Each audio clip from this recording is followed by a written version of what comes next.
सभी साथियों का स्वागत है आपके अपने YouTube चैनल स्टडी पॉइंट में। सभी साथियों को पता है कि स्टडी पॉइंट एक ऐसा ऑनलाइन प्लेटफॉर्म है जिस पर आपको अधिकारी से लेकर कर्मचारियों और शिक्षकों के लिए महत्वपूर्ण अपडेट आपको चैनल पर देखने को मिल जाती है। जानते इस वीडियो के माध्यम से नई अपडेट को जानने से पहले सभी कर्मचारी अधिकारी से मेरा निवेदन है कि आपने अभी तक चैनल को सब्सक्राइब नहीं किया है तो जल्द से जल्द सभी कर्मचारी अधिकारी चैनल को लाइक करें, चैनल को सब्सक्राइब करें, इस वीडियो को शेयर जरूर करें। तो आज जानते इस वीडियो के माध्यम से नई अपडेट बने रहेगा सभी साथी, सभी कर्मचारी अधिकारी।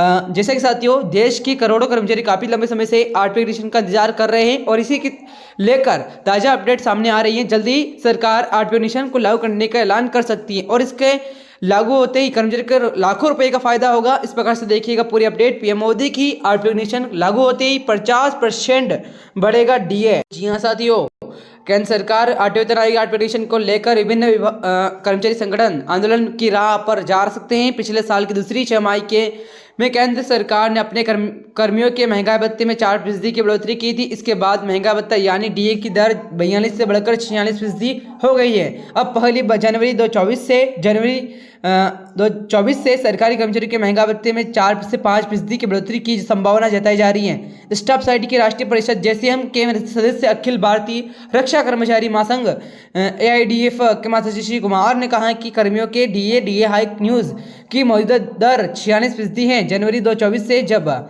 इस दर से 4 या 5% की बढ़ोतरी होगी तो आंकड़ा 50% या उसके पार हो जाएगा। जब केंद्र सरकार के समक्ष दमदार तरीके से 8वें वेतन आयोग 8वें एडिशन के गठन के प्रस्ताव रखा जाएगा। इसके लिए कर्मचारी संगठन हल्ला बोल करने से गुजरे नहीं करेंगे। साथ साथ इसी प्रकार से देखिएगा पूरी अपडेट। 139 अंकों के स्तर पर संकलित हुआ सूचकांक भारत सरकार श्रम एवं रोजगार मंत्रालय के श्रम ब्यूरो द्वारा 31 दिसंबर 2023 और नवंबर 2023 के लिए जारी अखिल भारतीय AICPI IW 0.7 अंकों की वृद्धि दर्ज की गई है। औद्योगिक श्रमिकों के लिए उपभोक्ता मूल्य सूचकांक अब 139 अंक 1 पर पहुंच गया है। इसके आधार पर जनवरी 2024 की अपेक्षित DAR 4% की वृद्धि अनुमानित जनवरी 2024 की अपेक्षित DA हाइक 50% हो जाएगा। श्रम ब्यूरो श्रम रोजगार मंत्रालय संबंधित कार्यालय द्वारा हर महीने औद्योगिक श्रमिकों के लिए मूल्य सूचकांक संपूर्ण देश के पिछले 88 महत्वपूर्ण औद्योगिक केंद्रों के 1 से 317 बाजारों में एकत्रित खुदरा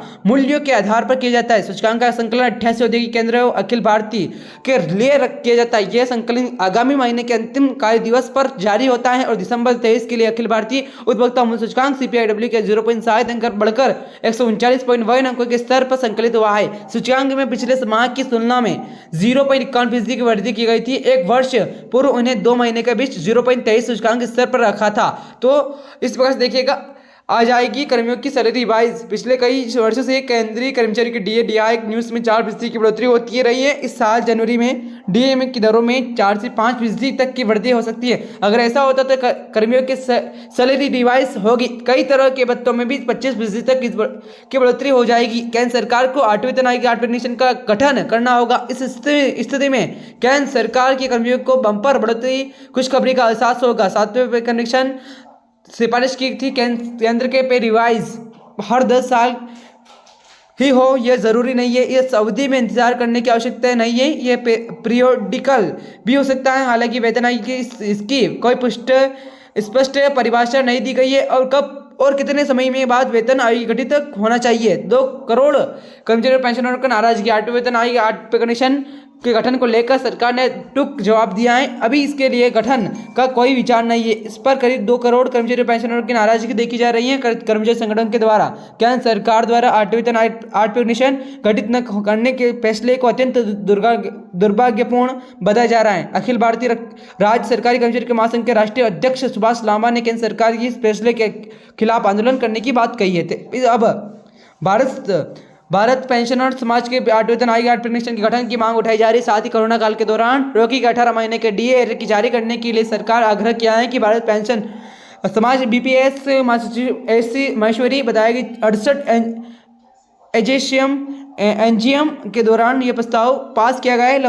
विलंबन 8वें वेतन आयोग 8वें के गठन किया जाएगा। Confederation of central government employees and workers के महासचिव SB यादव ने प्रधानमंत्री मोदी को पत्र लिखकर आग्रह किया कि मौजूदा परिस्थितियों के बिना किसी विलंब के 8वें वेतन 8वें मिशन का गठन किया जाए। तो इस प्रकार से पूरी अपडेट सभी कर्मचारी अधिकारियों के लिए, सभी कर्मचारी से मेरा निवेदन है कि आपने अभी तक चैनल को सब्सक्राइब नहीं किया है तो जल्द से जल्द चैनल को सब्सक्राइब करें, चैनल को लाइक करें, इस वीडियो को शेयर करने का प्रयास जरूर करें सभी साथी, सभी कर्मचारी, अधिकारी। जय हिंद, जय भारत।